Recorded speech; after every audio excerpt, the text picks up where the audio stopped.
موضوع درس فی اثبات المعاد سورۃ الرحمن تفسیر ابن کثیر۔ الحمدللہ رب العالمین والصلاة والسلام علی اشرف الانبیاء وسید المرسلین سیدنا محمد وعلی آلہ واصحابہ اجمعین۔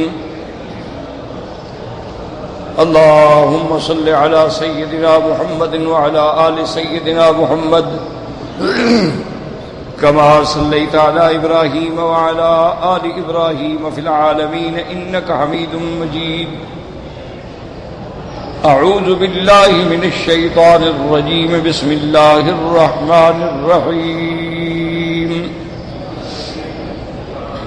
فإذا انشقت السماء فكانت وردة كالدهان فبأي آلاء ربكما تكذبان فيومئذ لا يسأل عن ذنبه إنس ولا جان فبأي آلاء ربكما تكذبان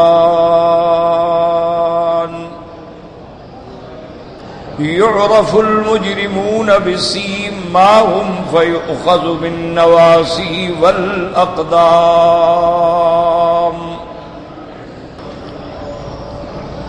فبأي آلاء ربكما تكذبان هذه جهنم التي يكذب بها المجرمون يطوفون بينها وبين حميم آن فبأي آلاء ربكما تكذبان۔ کلام مقدس کی ان آیات مبارکہ میں فرمایا ہے فَإِذَا انشَقَّتِ السَّمَاءُ فَكَانَتْ وَرْدَةً كَالدِّهَانِ۔ جیسا ہم نے الحمدللہ پہلے پڑھا ہے کہ اللہ نے ارشاد فرمایا تھا کہ کل من علیہا فان، کہ جو بھی زمین پہ ہے سب نے فنا ہو۔ تو فوری طور پر ایک سوال پیدا ہوتا تھا کہ جو زمین پہ ہیں صرف انہوں نے فنا ہونا ہے یا آسمان اور آسمانی مخلوق جو ہے، چونکہ ملائکہ آسمانوں پر ہیں، سکان السما ہیں، انس اور جن جو ہیں وہ سکان الارض ہیں۔ تو اس لیے اللہ نے اس کے بعد ارشاد فرمایا کہ صرف یہ نہیں کہ زمین پر فنا ہوگی، آسمان بھی پھٹ جائیں۔ فَإِذَا انشَقَّتِ السَّمَاءُ فَكَانَتْ وَرْدَةً كَالدِّهَانِ۔ یاد رکھیں یہاں حرف اذا ہے۔ فَإِذَا اذا جو ہے نا، یاد رکھو اس کا استعمال جو ہے کبھی تو اذا ظرفیہ ہوتا ہے اور کبھی اذا شرطیہ ہوتا ہے اور کبھی اذا جو ہے مفاجعہ کے لیے ہوتا ہے۔ اذا ظرف کا معنی یہ ہے آگے پھر ظرف زمانی ہو یا ظرف مکانی ہو، جیسے اللہ فرماتے ہیں اذا سألک عبادی انی فإنی قریب اجیب دعوت الداعی اذا دعان۔ اللہ تبارک و تعالی نے فرمایا اذا سألک عبادی، جب میرے بندے آپ سے پوچھیں کہ ہم جب خدا کو پکارتے ہیں تو اللہ تبارک و تعالی دور ہیں قریب ہیں، ہماری پکار سنتے ہیں یا نہیں سنتے ہیں۔ اذا سألک عبادی انی فإنی قریب، اجیب دعوت الداع اذا دعان، تو اذا ظرف کے لیے ہے، ظرف زمان کے لیے کہ جس زمانے میں، جس گھڑی میں، دن میں، رات میں، اندھیرے میں، روشنی میں، جب بھی بندہ مجھے پکارتا ہے میں قریب ہوں، میں سنتا ہوں۔ تو اذا کا استعمال جو ہے زمان کے لیے آیا، ظرف کے لیے۔ جیسے اللہ فرماتے ہیں واللیل اذا یغشا والنہار اذا تجلی، رات جب چھا جائے، اذا یغشا ظرف زمان کے لیے، تو اس کو کہتے ہیں اذا ظرفیہ۔ اس لیے ہمیشہ یاد رکھیں، اسی وجہ سے ترجمہ کرنے میں آدمی کو ٹھوکریں لگ جاتی ہیں کہ وہ یہ قواعد کو سمجھ نہیں پاتا کہ یہاں اذا ظرفیہ ہے، اذا شرطیہ ہے، اذا للمضافہ ہے، اذا بمعنی از ہے، اس وقت پھر غلطی ہو۔ وہ جیسے ایک مشہور واقعہ ہے کہ دیہات میں ایک مولوی صاحب مسافر تھے، وہاں گئے، جمعہ کا دن تھا، ایک بستی میں پہنچے تو مولوی صاحب آتے، اپنے جیسی برادری مولوی کوئی ڈھونڈتا ہے، تو وہ مسجد میں تشریف لے گئے اور وہاں مولوی صاحب سے ملاقات ہوئی، مسافر عزم کرنا، ٹھہرے، کھانا وانا بھی آپ کو ملے گا اور جمعہ کی نماز بھی یہاں ہمارے ساتھ پڑھیں۔ تو انہوں نے کہا میزبان سے کہ حضرت اگر آپ کو تکلیف نہ ہو اور یہاں کوئی حجام ہو اس کو بلا لیں، میں نے سر مڈانا ہے، یعنی حلق کرانی ہے۔ حجامت بنا جمعہ کے دن جیسے آدمی تیاری کرتا ہے، بھی ناخن کاٹتا ہے، حجامت بناتا ہے، غسل کرتا ہے، کپڑے پہنتا ہے، پھر خوشبو لگاتا ہے۔ اب وہ مولوی صاحب جو تھے میرے جتنا پڑے ہوئے تھے، انہوں نے کہا یہ کیا کہہ رہے ہو بیوقوف آدمی، جمعہ کے دن تم نے حلق کرانی؟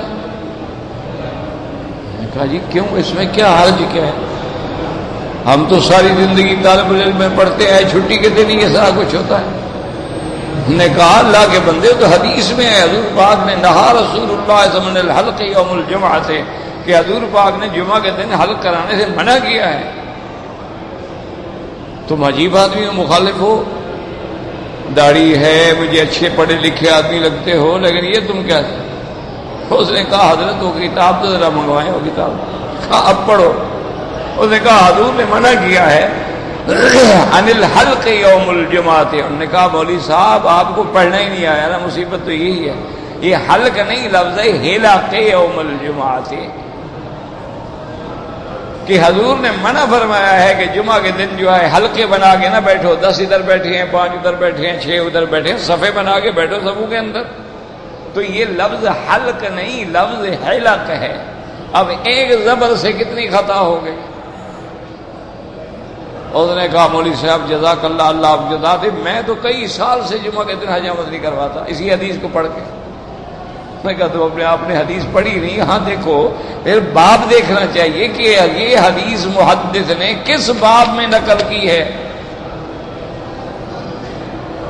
اس باب کا پھر کتاب سے کیا تعلق ہے، حدیث کا پھر ترجمۃ الباب سے کیا تعلق ہے۔ ایسے تو نہیں ہے کہ ایک لفظ پڑھ لیا اور کہہ دیا کہ جی ہم نے حدیث پڑھی ہے اور حدیث میں یوں لکھا ہے۔ تو اس لیے ہمیشہ یاد رکھیں کہ اذا کبھی ظرف زبان کے لیے ہوتا ہے، کبھی ظرف مکان کے لیے ہوتا ہے۔ جیسے یعنی اذا دعان، کسی مکان میں، کسی جگہ بھی، سمندر کے نیچے، مچھلی کے پیٹ میں بھی پکارے تو میں سنتا ہوں۔ اور زمان کے لیے ہوتا ہے کہ واللیل اذا یغشا، کہ رات جب، جس زمان، جس وقت میں چھا جاتی ہے، اندھیرا چھا جاتا ہے۔ والنہار اذا تجلی، اور دن جس وقت روشن ہو جاتا ہے، تو یہاں اذا زمان کے لیے ہے، یاد رکھو۔ اور کبھی کبھی اذا شرطیہ ہوتا ہے۔ اذا شرطیہ کا محاورہ مثلا آپ دیکھیں کتابوں میں تو مثالیں موجود ہوتی ہے کہ اذا جئتنی اکرمتک، کہ شرط ہے جب تم میرے پاس آؤ گے تو میں تمہارا احترام کروں گا۔ تو اب یہاں اذا شرطیہ کہ وہ شرط کر رہا ہے کہ اذا اکرمتنی اکرمتک، کہ جب تم میرا تکریم کرو گے تو میں بھی تمہاری تکریم کروں گا. تو اذا جو ہے شرط کے لیے آ گیا، تو اس کو کہتے ہیں اذا شرطیہ. اور ایک حرف اذا استعمال ہوتا ہے مفاجأہ. مفاجأہ کا معنی ہوتا ہے کہ کوئی چیز اچانک آگے آ جائے، اس کو کہتے ہیں مفاجأۃً. یعنی اذا خرجت من البیت فاذا هو زید قائم، کہ یار میں گھر سے نکلا تو آگے زید کھڑا تھا. تو مفاجأہ ہے نا، اچانک سامنے آ گیا. اس کو کہتے ہیں مفاجأہ. اذا للمفاجأۃ، کہ کوئی چیز اگر اچانک آ جائے، اتفاقاً آ جائے، جس کا کوئی امید ہی نہ ہو، تو وہاں بھی اذا کا استعمال ہوتا ہے، لیکن وہاں مفاجأہ کے لیے ہوتا ہے. جیسے کوئی کہتا ہے کہ خرجت من البیت فاذا هو قائم، میں جس کے لیے جا رہا تھا گھر سے نکلا تو آگے کھڑا ہوا تھا. تو اس کو کہتے ہیں مفاجأہ. تو اب اللہ فرماتے ہیں وَإِذَا انشَقَّتِ السَّمَاءُ فَإِذَا انشَقَّتِ السَّمَاءُ فَهِيَ وَرْدَةٌ كَالدِّهَانِ. اب آپ سمجھیں کہ اذا زمان کے لیے ہے کہ جس زمانے میں جس وقت میں آسمان پھٹ جائیں گے، تو یہاں اذا زمانیہ ہو گیا، اذا ظرفیہ ہو گیا. تو اس لیے اللہ فرماتے ہیں فَإِذَا انشَقَّتِ السَّمَاءُ فَإِذَا انشَقَّتِ السَّمَاءُ فَكَانَتْ وَرْدَةً كَالدِّهَانِ. اب سمجھیں کہ جب آسمان پھٹ گئے، آسمان پھٹ جائیں گے، یوم تشقق السماء بالغمام ونزل الملائکۃ تنزیلا. یاد رکھو زمین کی فنا خراب سے ہے، زمین کی فنا کل من علیہا فان. آسمانوں کی فنا جو ہے وہ شک سے ہے، زمینیں جو ہیں وہ خراب ہو جائیں گی، اجڑ جائیں گی، بدل جائیں گی، آسمان پھٹ جائیں گے. تو آسمانوں کا لفظ وہاں آیا ہے کہ اب آپ دیکھیں نا کہ کوئی آسمان میں کوئی آپ کو کوئی سوراخ کوئی چیز نظر آتی ہے؟ حل تری من فطور، کوئی شک ہے اس میں کوئی سوراخ ہو، چھوٹا موٹا ہو گیا ہو؟ یہ جو کہتے ہیں نا جی کہ یہ گیسز جو اوپر جاتی ہے تو آوازون میں، یہ تو نیچے ہے، آسمانوں سے نیچے ہے وہ چیز جو کہہ رہے ہیں. آسمانوں میں تو کوئی، اسی لیے تو اللہ چیلنج فرماتے ہیں نا، اللہ فرماتے ہیں دیکھو آسمانوں کی طرف حل تری من فطور ثم ارجع البصر کرتین ينقلب الیک البصر خاسئا وهو حسیر. بار بار نظر ڈالو، دیکھو اور مجھے بتلاؤ. لیکن جب اللہ چاہیں گے تو آسمان پھٹ جائیں گے. اذا انشقت السماء، دروازے جیسے دروازے کھل جاتے ہیں ایسے آسمان پھٹ جائیں گے. پھر ایک وقت جب آئے گا جب اللہ آسمانوں کو لپیٹ کے اپنے ہاتھ میں لے لیں گے. فرماتے ہیں والسماوات مطویات بیمینہ، اللہ تبارک و تعالیٰ اپنے داہنے ہاتھ مبارک میں جیسے ان کی شان کو زیبا ہے آسمانوں کو لپیٹ کے ہاتھ میں لیں گے، اور اس کے بعد فرمائیں گے کہ ہے کوئی آج جو اپنے ملک کا دعویٰ کرے؟ لمن الملک اليوم للہ الواحد القہار اليوم تجزا کل نفس بما کسبت. اللہ فرمائیں گے آج ہم ہر بندے کو اس کے عمل کا بدلہ دیں گے. تو یہاں فرماتے ہیں فَإِذَا انشَقَّتِ السَّمَاءُ فَكَانَتْ، یاد رکھو یہاں حرف فا آ گیا، فَكَانَتْ وَرْدَةً كَالدِّهَانِ. اب سمجھیں کہ حرف فا جو ہے فَكَانَتْ،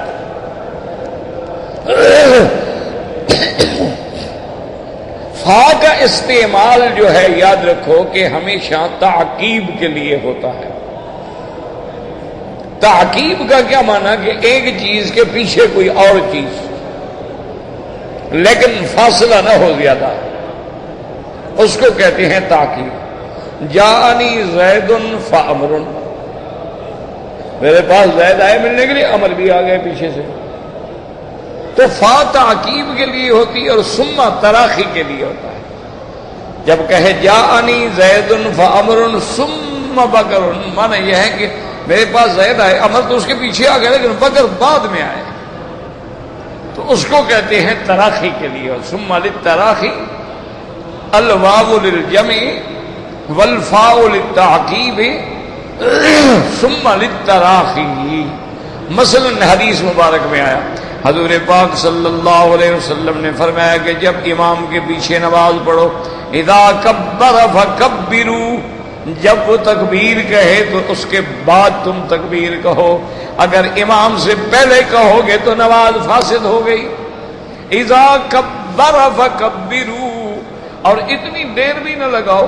اذا رکع فرکعوا، جب وہ رکوع میں جائے تو تم اس کے بعد رکوع میں جاؤ. اگر امام سے پہلے رکوع میں چلے گئے تو نماز فاسد ہو گئی، پہلے سجدے میں چلے گئے نماز فاسد ہو گئی. لیکن فرکعوا کا معنی یہ نہیں ہے کہ امام رکوع کر کے کھڑا ہو جائے پھر تم رکوع میں جاؤ، نہیں، فا تاکید کے لیے کہ اس کے جانے کے فوراً بعد. اذا کبر فکبروا، اذا رکع فرکعوا.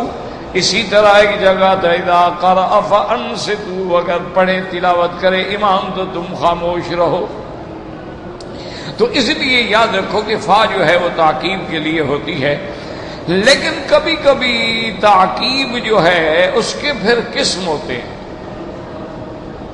تعقیب تو ہو گئی نا، لیکن کبھی کبھی فا تعقیب کے لیے ہوتی ہے. اب تعقیب زمانی ہے، تعقیب ذہنی ہے، تعقیب مکانی ہے. پھر تعقیب کے بھی تو قسم ہے نا، کہ یہ بندہ آیا اس کے بعد، یعنی اس زمانے میں، تو یہ تعقیب زمانی ہو گئی. تعقیب ذہنی ہوتی ہے کہ بندے کے ذہن میں ایک چیز آئی اور اس کے بعد ایک چیز ذہن میں آ گئی. پہلے میرے خیال میں آیا کہ میں طواف کر لوں، پھر فوراً ذہن میں آیا کہ یار آج حتیم میں بھی 2 رکعت پڑھ لوں. تو اس کو کہتے ہیں تعقیب ذہنی، کہ ذہن میں یہ سوچ بعد میں آئی ہے، اس لیے اس کو کہا جاتا ہے. اچھا، کبھی کبھی فا جو ہے بالکل زائدہ بھی ہوتی ہے، یعنی اس کا کوئی ترجمہ نہیں ہوتا ہے، بس تاکید توکید کے لیے ہوتی ہے. کیونکہ کبھی بعض حروف جو ہیں حروف زائدہ ہوتے ہیں، لیکن زائدہ کا معنی یہ ہوتا ہے کہ ان سے آدمی کو تاکید سمجھ آتی ہے. جیسے اللہ فرماتے ہیں وَلَا طَائِرٍ يَطِيرُ إِلَّا بِجَنَاحَيْهِ. اب بجناح ہے تو پرندے ہمیشہ پروں سے ہی اڑتے ہیں، ٹانگوں سے تو نہیں اڑتے ہیں. تو تاکید کے لیے آ گیا. تنبت بالدہن، تو بالدہن آ گیا، با یہاں زائدہ ہے، تاکید کے لیے آ گئی. تو اب اللہ فرماتے ہیں یہاں اس جگہ فَإِذَا انشَقَّتِ السَّمَاءُ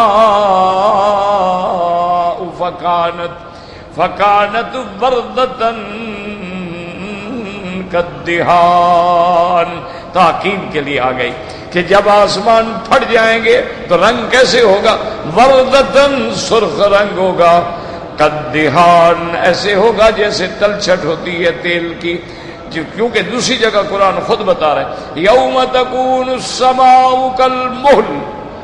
اللہ فرماتی ہے کہ جب آسمان ایسے ہو جائیں گے جیسے تلچھٹ ہوتی ہے. اب چائے بناتے ہیں نا، قہوہ بناتے ہیں، تو آخر میں جو بچتا ہے وہ تلچھٹ ہوتی ہے، کہ اس کے اندر وہ قہوہ بھی بچا ہوا ہے، پانی بھی بچا ہوا ہے، گاڑھا بھی ہو گیا ہے، تو تلچھٹ ہوتی ہے. ہر چیز کی ایک تلچھٹ ہوتی ہے. اچھا، اب یہ سمجھیں کہ فَإِذَا انشَقَّتِ السَّمَاءُ فَكَانَتْ وَرْدَةً كَالدِّهَانِ. فَكَانَتْ وَرْدَةً، یعنی پھٹنے کے بعد سرخ ہو جائیں گے، کیونکہ فا تو تاکید کے لیے ہے نا. اسی لیے بات کو سمجھیں. اصل بات یہ ہے کہ آسمان جو ہے یہ اصل، اس کا لون الاصلی جو ہے وہ ہے ہی سرخ. ہمیں نیلا آسمان کیوں نظر آتا ہے؟ دیکھو نا، ہم جب دیکھتے ہیں تو ہمیں ادرک نظر آتا ہے، لیکن اس کا رنگ جو ہے وہ سرخ ہے. تو علماء فرماتے ہیں کہ اصل آسمان کا رنگ جو ہے وہ سرخ ہے، لیکن کیونکہ اس آسمانوں اور ہمارے درمیان میں بڑا فاصلہ ہے، اور درمیان میں پھر ہوا ہے، قرۂ ہوائیہ ہیں، کئی قرات ہیں، ان کی وجہ سے وہ ہمیں نظر ایسے آتا ہے جیسے نیلے رنگ کا. اس کی ایک مثال ہے، آپ دیکھیں نا ہمارے رگوں کے اندر جب خون ہے تو وہ تو سرخ ہوتا ہے. سرنج سے خون نکالیں گے سرخ ہوگا، یا کوئی اس میں خرابی ہو تو کبھی کبھی کالا بھی ہو جاتا ہے، ورنہ اصل تو رنگ سرخ ہے نا خون کا. لیکن رگوں سے دیکھو تو ہمیں نیلی نیلی رگیں نظر آتی ہیں، رگیں ابری ہوئی ہیں اور نیل گوں نظر آ رہی. وجہ یہ ہے کہ درمیان میں چونکہ رگ کا پردہ حائل ہو گیا تو دیکھنے میں ہمیں نیلا لگتا ہے، ورنہ اندر تو سرخ ہے. اس لیے سمجھیں کہ وہ ہمیں دیکھنے میں، ورنہ جو خون کا رنگ ہے وہ سرخ ہے، لیکن دیکھنے میں ہمیں لگتا ہے یار یہ نیلی رگیں نکل آئیں، یہ کمزوری ہو گئی، دیکھو اب رگیں بھی نظر آ رہی ہیں. تو وہ نیلی نیلی رگیں نظر آتی ہیں. وجہ کیا ہے کہ وہ خون اس کے اندر ہے، اس کے اوپر جو رگیں ہیں اس کا پردہ آ گیا، جلد آ گئی، چمڑا آ گیا، اس کی وجہ سے ہمیں وہ نیلا پن نظر آتا ہے. تو آسمانوں اور ہمارے درمیان چونکہ ایک فاصلہ ہے، ہوائیں ہیں، طوفان ہیں، بادل ہیں اور کئی چیزیں ہیں، تو اس لیے ہمیں دیکھنے میں نیلا لگتا ہے. لیکن جب پھٹے گا تو پھر تو اپنا اصلی رنگ نظر آ جائے گا نا، پھر تو باقی چیزیں فنا ہو گئی ہیں، ہر چیز فنا ہو گئی تو اب وہ گویا اپنے اصلی رنگ میں آ گیا، اپنے اصلی رنگ میں آ جائے گا. فَإِذَا انشَقَّتِ السَّمَاءُ فَكَانَتْ وَرْدَةً كَالدِّهَانِ. اور دہان کہتے ہیں دہن سے، دہان جو ہے دہن، جیسے کرات، کرت، ریمال، رمح کہتے ہیں، اسی طرح فرمایا کدہان. تو تلچھٹ کیسے ہو جائے گی؟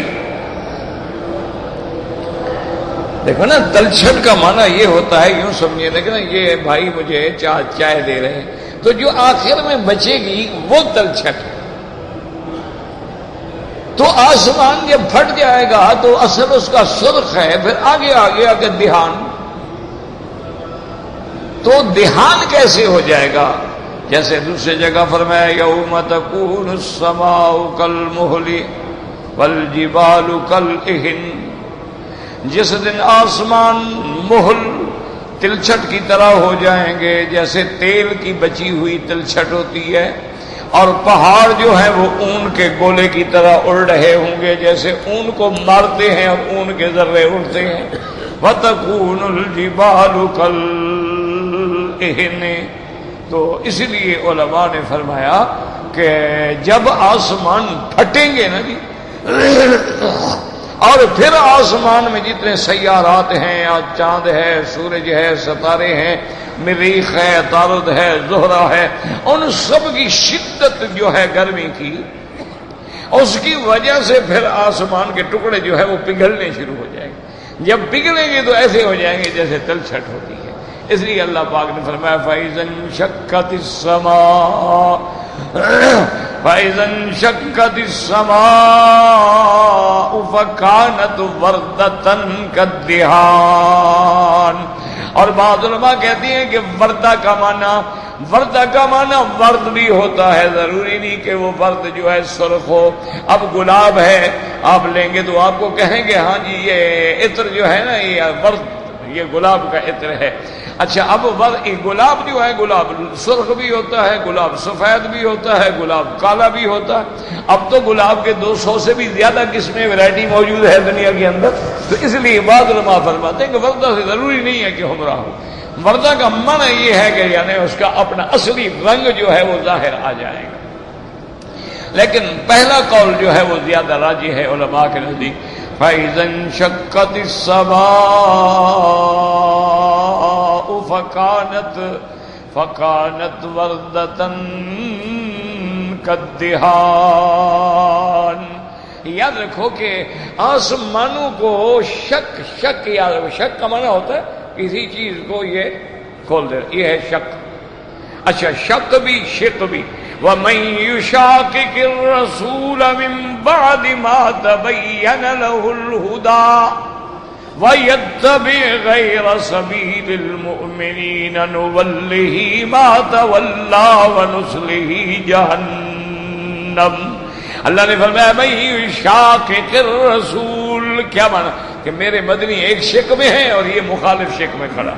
سرکار دو جہاں ایک شک میں ہیں، وہ جو فرما رہے ہیں ان کی ضد میں کھڑا ہوا ہے، گویا دو شک ہو گئی نا، تو اس لیے وہاں لفظ ہے یشاقق الرسول من بعد ما تبین له الهدى وَيَتَّبِعْ غَيْرَ سَبِيلِ الْمُؤْمِنِينَ۔ تو یاد رکھیں شق یا شق، جیسے یہاں فرمایا اِذَا انشَقَّتِ السَّمَاءُ، اسی طرح اللہ دوسرے مقام پہ فرماتے ہیں یَوْمَ تَشَقَّقُ السَّمَاءُ بِالْغَمَامِ وَنُزِّلَ الْمَلَائِكَةُ تنزیلا۔ اللہ فرماتے ہیں جب آسمان پھٹے گا، علماء نے فرمایا کہ اس میں شک کی کیا ہے، جیسے زمینوں کو تو فنا کر دیا، لیکن آسمان جیسے پہاڑوں کو ریزا ریزا کر دیا، اگر اللہ چاہتے تو آسمانوں کو بھی ریزا ریزا کر کے ہوا بنا کے اڑا دیتے۔ اگر پہاڑ جو ہے اہن ہو سکتے ہیں، پہاڑ ایسے ہو گئے جیسے اون اڑتی ہے، انہوں نے کہا اللہ کی حکمتیں ہیں کہ اللہ پاک اس کو کھولیں گے، آسمانوں کو کھولتے جائیں گے تاکہ فرشتے اترتے جائیں گے۔ پہلے آسمان کھلے گا، پہلے آسمان کے فرشتے نیچے آ گئے، پھر دوسرا، پھر تیسرا، پھر چوتھا۔ اسی لیے دوسری جگہ تفسیر موجود ہے یوم تشقق السماء بالغمام ونزل الملائکۃ تنزیلا۔ اور یہاں سے یہ بھی ہمیں ملا کہ سارے فرشتے ایک دفعہ نہیں اتریں گے، نزل الملائکۃ تنزیلا۔ اس لیے آپ نے قرآن میں پڑھا ہے کسی جگہ لفظ آتا ہے انزلنا اور کسی جگہ لفظ آتا ہے نزلنا، جیسے اللہ فرماتے ہیں انزلنا الیک نورا مبینا، اسی طرح فرماتے ہیں انا انزلناہ فی لیلۃ القدر، اور کسی جگہ اللہ فرماتے ہیں نزلناہ تنزیلا۔ تو پھر یاد رکھو نزلا نزلا انزلا فرق کیا ہے؟ اگر انزلا مانا پورے کا پورا قرآن ایک دفعہ اتار دیا گیا، اور نزلا نزلا کا مانا تھوڑا تھوڑا کر کے پھر جبریل لاتے رہے۔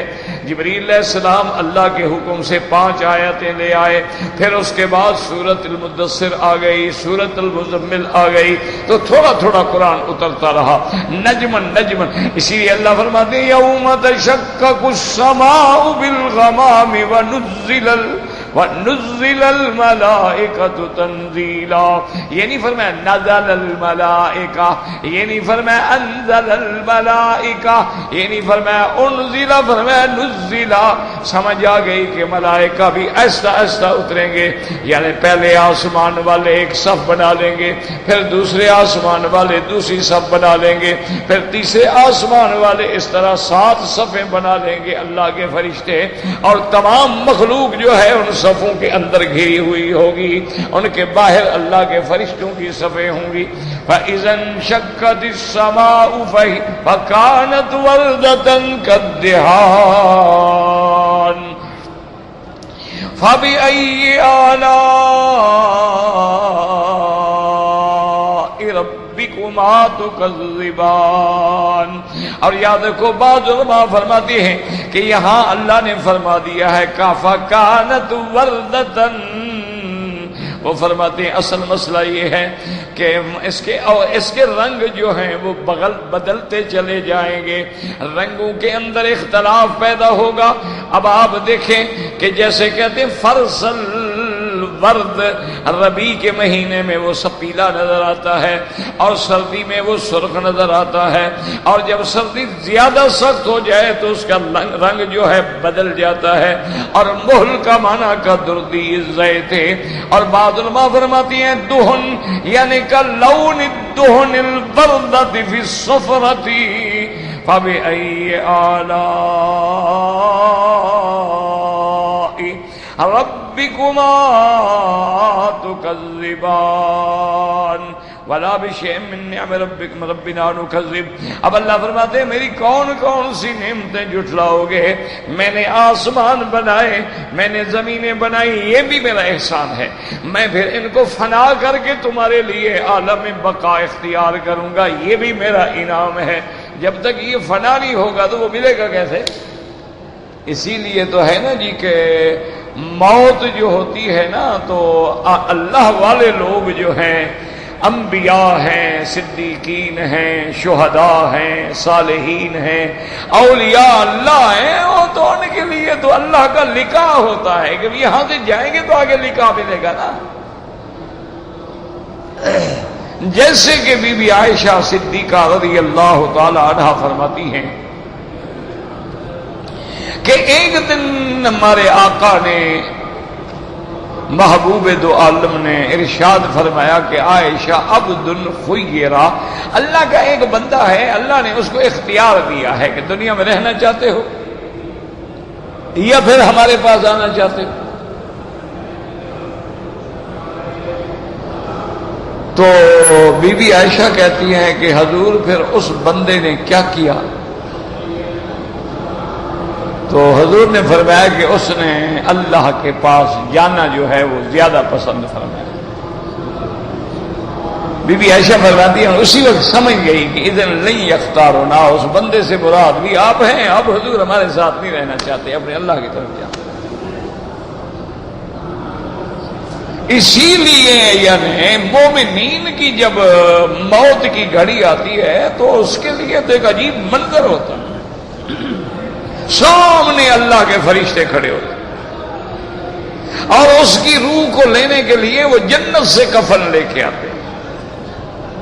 یہاں دنیا والا کفن نہیں ہوتا ہے، اور پھر اس کے بعد اس کو بشارتیں دے رہے ہوتے ہیں۔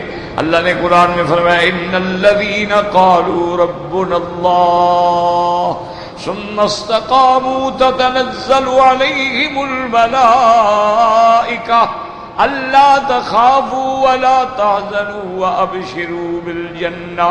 ان کو مبارکیں مل رہی ہوتی ہیں، تو جس کے سامنے جنت آ جائے گی پھر وہ کیسے پریشان ہوگا، وہ کیسے اداس ہوگا، وہ تو اس کے تو پھر دل کا۔ اسی لیے ایک حدیث میں ہے نا کہ جنازے پڑھنے کے بعد جب میت کو لے کے قبرستان کی طرف جاتے ہیں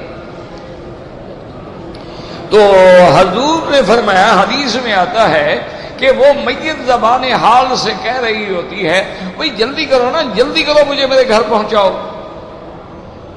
اس لیے آپ نے فرمایا کہ اس کا جنازہ جو ہے وہ جلدی نکلتا، اور اگر اللہ نہ کرے کوئی کافر ہے، مشرک ہے، منافق ہے، گناہگار ہے، تو پھر اس کا جنازہ آگے نہیں جاتا، ثقیل ہو جاتا ہے، بوجھ ہو جاتا ہے، اور اس کے بعد وہ آدمی چل نہیں سکتے ہیں، جنازے میں وہ تیزی نہیں آتی، کیونکہ وہ گویا کے زبان حال سے کہہ رہے یار مجھے کہاں لے جا رہے ہو، مجھے کہاں لے جا رہے ہو، مجھے بچاؤ بھائی، کدھر لے جا رہے ہو۔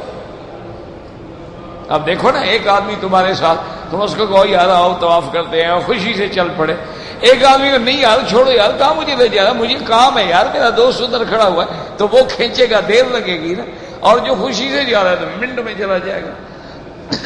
تو اس لیے اللہ والے جو ہیں وہ تو اللہ کے لقاء کے منتظر ہوتے ہیں کہ وہ کب گھڑی آتی ہے کہ ہم دنیا سے نکلیں اور اپنے اللہ تبارک و تعالیٰ کی طرف جائیں، اس دار فانی سے نکلیں اور دار باقی کی طرف ہم جائیں۔ تو اس لیے ان کے چہروں پر بشاشت ہوتی ہے، ان کے چہروں پہ اللہ کی طرف سے ایک نور ہوتا ہے، وہ موت کے بعد بھی چہرہ ایسے کھلا ہوتا ہے جیسے گلاب کا پھول کھلا ہوا ہوتا ہے، اور ان کے بدن سے خوشبوئیں آ رہی ہوتی ہیں، اور ان کی قبروں سے خوشبوئیں آ رہی ہوتی ہیں، اور پتہ نہیں لگتا کہ ہم نے میت اٹھائی ہوئی ہے کہ نہیں اٹھائی، بڑا بھاری آدمی ہوتا ہے، پتہ ہی نہیں لگتا۔ حضور کے ایک صحابی تھے حضرت سعد، بڑے جسے والے، جوان، بھاری بدن کے، تو جب جنازہ اٹھا تو بعد میں صحابہ نے عرض کیا کہ یا رسول اللہ، حضرت سعد تو بڑا مضبوط کاٹھی والا آدمی ہے، اور ہم نے جنازہ اٹھایا، جنازہ تو بالکل ایسے معلوم ہوتا کہ اوپر پھول رکھے ہوئے ہم لے کے جا رہے ہیں، وزن ہی نہیں تھا۔ آپ نے فرمایا تمہیں پتہ نہیں، اللہ کے فرشتے بھی تو اٹھا رہے تھے، اللہ کے فرشتے اترے تھے میرے صحابی کے جنازے کے اٹھانے کے لیے، تو فرشتے جب اٹھا رہے تھے تمہیں کیسے بوجھ معلوم ہوتا، تمہارا تو صرف نام ہو رہا تھا۔ تو اس لیے ہمیشہ یاد رکھیں کہ اصل جو ہے آدمی ایمان ہو، اعمال صالحہ ہوں۔ دیکھیں نا، آج بھی اللہ نہ کرے کسی کی کورٹ میں پیشی آ جائے اور وہ آدمی دامن صاف ہو، وہ کہتا جی مجھے کیا فکر ہے یار، میں نے کوئی جرم کیا ہے بلا، بھائی میں نے گناہ ہی نہیں کیا، میں نے جرم ہی نہیں کیا، لاکھ الزام لگائے میں کلیئر ہو جاؤں گا۔ اور اگر مجرم ہو آدمی تو پھر جناب گھسٹتا ہے، پتہ نہیں کیا ہوگا، پتہ نہیں کیا ہوگا، پتہ نہیں کیا ہوگا، پتہ نہیں کیا سوال جواب ہوں گے، پتہ نہیں کیا سزا ہوگی، تو اس کا حال پتلا ہوتا ہے۔ تو اس لیے اللہ تبارک و تعالی نے ارشاد فرما دیا ہے کہ مومن کے درمیان اور کافروں کے درمیان میں بڑا فرق ہوتا ہے کہ وہ موت سب پہ آتی ہے، لیکن موت مومن کی جو ہے وہ لقاء رب کا بہانہ ہوتی ہے، اور کافر کی موت جو ہے پھر وہ مرنے کے بعد فوراً عذاب شروع ہو جاتا ہے۔ جیسے قرآن میں اغرقوا فادخلوا نارا، کہ فرعون کو ہم نے جب غرق کیا، غرق کرنے کے بعد فوراً اس کو سزا شروع ہو گئی، لیکن یہ سزا جو ہے نا عالم برزخ کی سزا ہے، اصل سزا جہنم کی الگ ہے، اس لیے ہمیشہ یاد رکھ۔ اب اللہ پاک فرماتے ہیں فَإِذَا انشَقَّتِ السَّمَاءُ فَكَانَتْ وَرْدَةً كَالدِّهَانِ، اور بعض علماء یہ بھی فرماتے ہیں دھان کا معنی جیسے تیل پگھل کے تلچھٹ بن جائے، وہ فرماتے ہیں جب آسمان پھٹیں گے تو پھر وہ بھی تیل کی طرح پگھل جائیں گے، کیونکہ ان کو جب جہنم کی گرمی پہنچے گی تو وہ پگھلتے چلے جائیں گے، اس لیے پھر وہ دھان کی شکل اختیار کر لیں گے۔ آسمان جو گریں گے تو نیچے آئیں گے نا، اور نیچے تو جہنم ہے نا، یاد رکھو کہ جہنم جو ہے وہ زمین کے نیچے ہے نا، جہنم جو ہے وہ سمندروں کے نیچے جہنم ہے، تو اب وہ جب آئیں گے تو کہاں آئیں گے؟ اسی جگہ گریں گے، جب گریں گے تو آگے جہنم کی آگ ہے، جہنم کی آگ ان کو پگھلا کے ایسا کر دے گی کہ جیسے کوئی تیل کی تلچھٹ ہوتی ہے، تیل پگھلا ہوا ہوتا ہے۔ ایسے اللہ نے فرمایا فَبِأَيِّ آلَاءِ رَبِّكُمَا فَبِأَيِّ آلَاءِ رَبِّكُمَا تُكَذِّبَانِ، یہ بھی اللہ کی نعمت ہے۔ اللہ پاک نے تمہیں جیسے دنیا کے احوال سے خبر دی ہے، تمہیں قیامت سے بھی خبر دے رہے ہیں، عالم برزخ کی بھی خبر دے رہے ہیں، اور قیامت والے آنے کے حالات کی بھی خبر دے رہے ہیں، تاکہ جو اس کے بندے ہیں وہ توبہ کریں، استغفار کریں اور اللہ تعالی کی طرف رجوع کریں۔ واللہ اعلم۔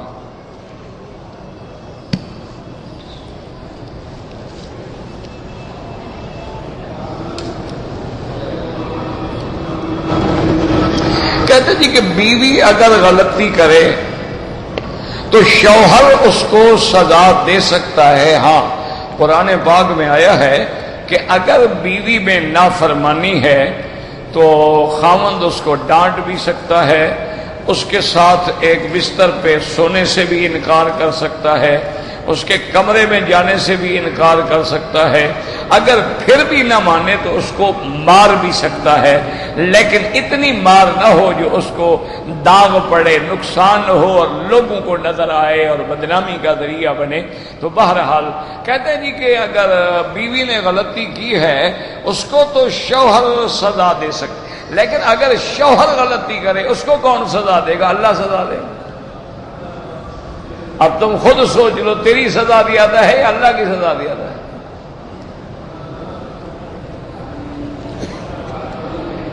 تمہاری مرضی ہے، فیصلہ کر لو کہ بھی بیوی کو تو تم نے سزا دے دی، بیوی تو اپنے گناہ چھڑا گئی نا دنیا میں، اس کو آگے تو سزا نہیں ملے گی، اور تم جو ظلم کرتے جا رہے ہو تمہیں تو پھر قبر میں سزا ملے گی، حشر میں سزا ملے گی۔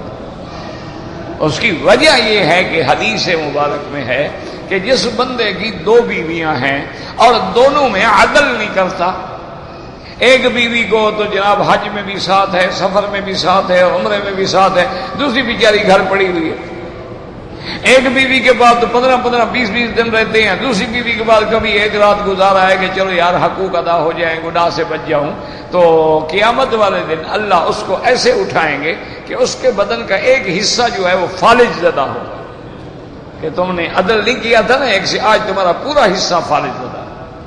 دنیا دیکھے گی اچھا یہ وہ بندہ ہے جس نے بیوی سے انصاف نہیں کیا، تو اب وہ سزا زیادہ ہے یا خامد کی سزا زیادہ ہے؟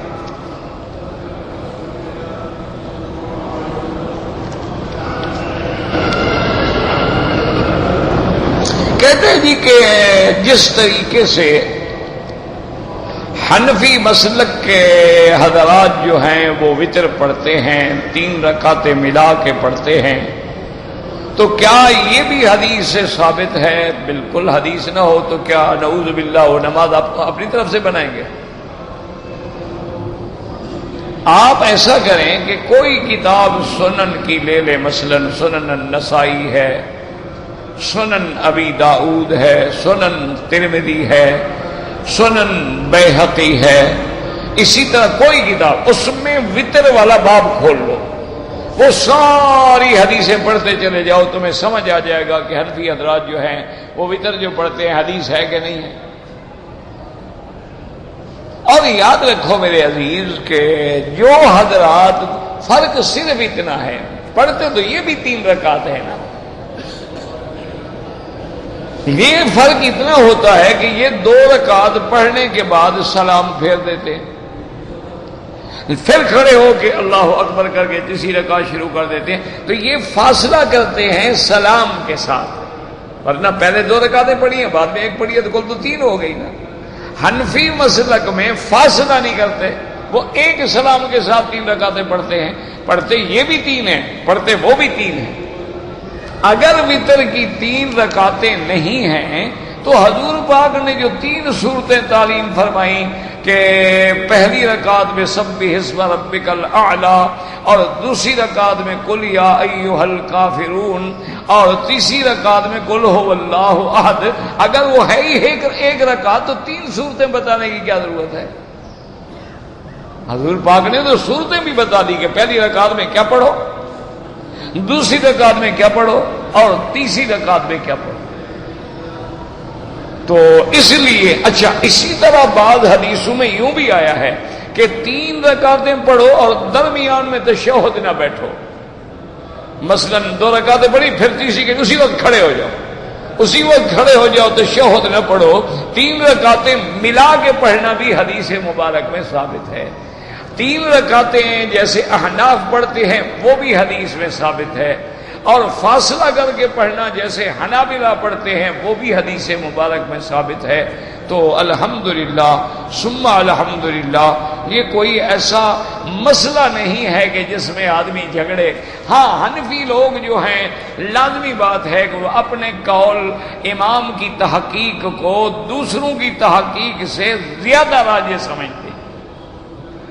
وہ کہتے ہیں بھی ہمارے امام نے جو تحقیق کی ہے مسئلے کی وہ دوسروں سے زیادہ بہتر ہے، کیونکہ امام ابو حنیفہ کا زمانہ جو ہے وہ حضور کے بالکل قریب ہے، وہ تو 50 ہجری میں آ گئے، اور امام احمد بن حنبل رحمۃ اللہ علیہ تو بہت بعد میں آئے گا۔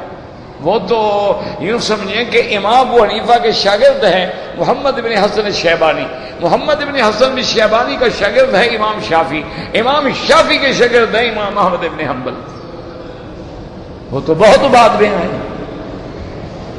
اور اسی طرح بعض علماء جو ہیں وہ قیاساً بھی جواب دیتے ہیں، وہ کہتے ہیں بھی 1 رکعت کی نماز ہوتی ہی نہیں۔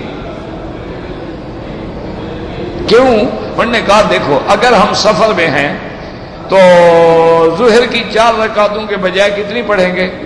2 پڑھیں گے۔ عصر کی 4 رکعتیں ہیں، کتنی پڑھیں گے؟ 2 پڑھیں گے۔ لیکن مغرب وہ 3 کیوں پڑھیں گے؟ اس میں کیوں قصر نہیں؟ اچھا، فجر کی نماز جب ہم پڑھیں گے کتنی رکعت پڑھیں گے؟ تو اس کو آدھا کیوں نہیں کرتے ہو؟ 1 رکعت پڑھ لو۔ تو معلوم ہوا کہ 1 رکعت کی نماز ہی نہیں ہوتی، نماز ہمیشہ 2 ہوگی، 3 ہوگی، 4۔ اسی لیے تمام احادیثیں اٹھا کے دیکھ لیں، تہجد ہے کان یصلی 4 رکعت۔ اچھا، ظہر سے پہلے مثنا 2 رکعت۔ تو اس لیے بھی وہ کہتے ہیں کہ 3 رکعتیں ملا کے پڑھنا جو ہے وہ زیادہ راجح ہے اور زیادہ قوی ہے۔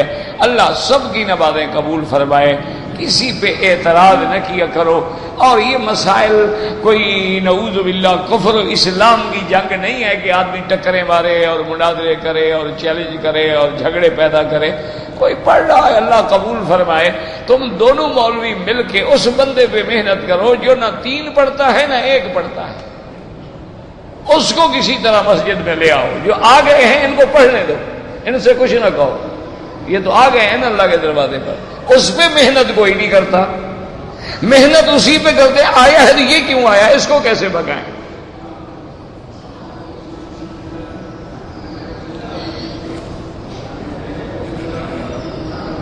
غسل جنابت کرنے سے پہلے وضو کیا جاتا ہے, یعنی پہلے استنجا کرے, پھر نماز کے وضو کی طرح وضو کرے, اور پھر اس کے بعد پانی بہائے, اور غرارہ بھی کرے. کہتے ہیں جی کہ نماز جنازہ میں کچھ لوگ جو ہیں وہ امام کے آگے صفے بنا لیتے ہیں, ان کی نماز نہیں ہوتی. امام کے آگے کھڑا ہونا بالکل ناجائز ہے. ہر حال میں ہم امام کے پیچھے ہوں اور ہر عمل میں پیچھے ہوں گے. امام رکوع نہ کرے ہم رکوع میں چل جائیں, نماز گئی. امام سجدہ نہ کرے ہم سجدے میں چلے جائیں, نماز ختم. امام سجدے سے سر نہ اٹھائے اور ہم سر اٹھا لیں, نماز فاسد ہو گئی. اسی لیے صفوں کے اندر بھی لازم ہے کہ آپ امام کے پیچھے ہوں. اور یہی بات تو ہم رو رہے ہیں کہ امام کے بغیر گزارا نہیں. امام سے آگے کھڑے ہو جاؤ گے, اللہ نماز ہی قبول نہیں کرتا. حضور ہر حال میں امام کے پیچھے چلنا ہے.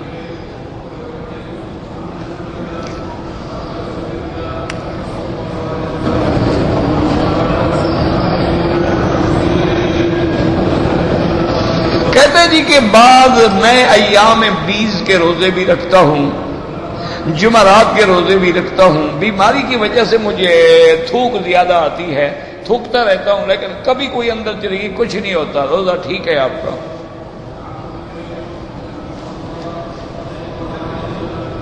اگر ایک آدمی نے عمرہ کیا ہے, عمرہ کرنے کے بعد ایک کٹ ادھر اور ایک کٹ ادھر, دو تین بال کاٹے ہیں, دم پڑ گئی, بال بھی کٹوائے پورے اور دم بھی ادا کرے.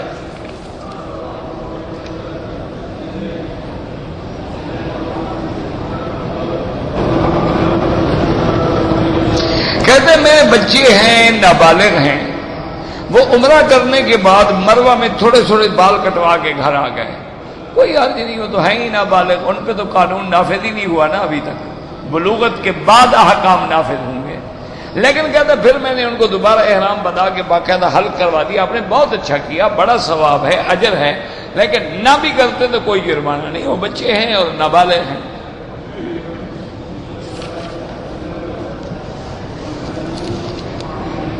کہتے جی کہ میں مکہ مکرمہ میں رہتا ہوں, اب میں چھٹی پہ اپنے ملک جا رہا ہوں. بالکل طواف وداع کریں, طواف وداع کر کے جائیں. خدا جانے پھر مکہ نصیب بھی ہوگا نہیں ہوگا, کعبہ نصیب ہوگا نہیں ہوگا. طواف الوداع کریں, اللہ سے دعائیں مانگیں کہ یا اللہ ہمیں پھر اپنے دروازے پہ لے آنا, یہ ہمارا آخری چکر نہ ہو اور آخری طواف نہ ہو. کہتے کہ زمینیں کتنی ہیں, زمینیں بھی 7 ہیں. اللہ نے قرآن میں فرمایا 7 سماوات طباقا ومن الارض مثلہن, کہ جتنے آسمان ہیں اتنی ہی زمینیں ہیں. تو آسمان 7 ہیں اور زمینیں بھی 7 ہیں. واللہ اعلم. ربنا تقبل منا انک انت السمیع العلیم وتب علینا انک انت التواب الرحیم. اللهم ارحم ضعفنا واجبر کسرنا واشفنا واشف مرضانا وارحم موتانا واستجب دعاءنا ولا تخيب رجاءنا برحمتك يا ارحم الراحمين.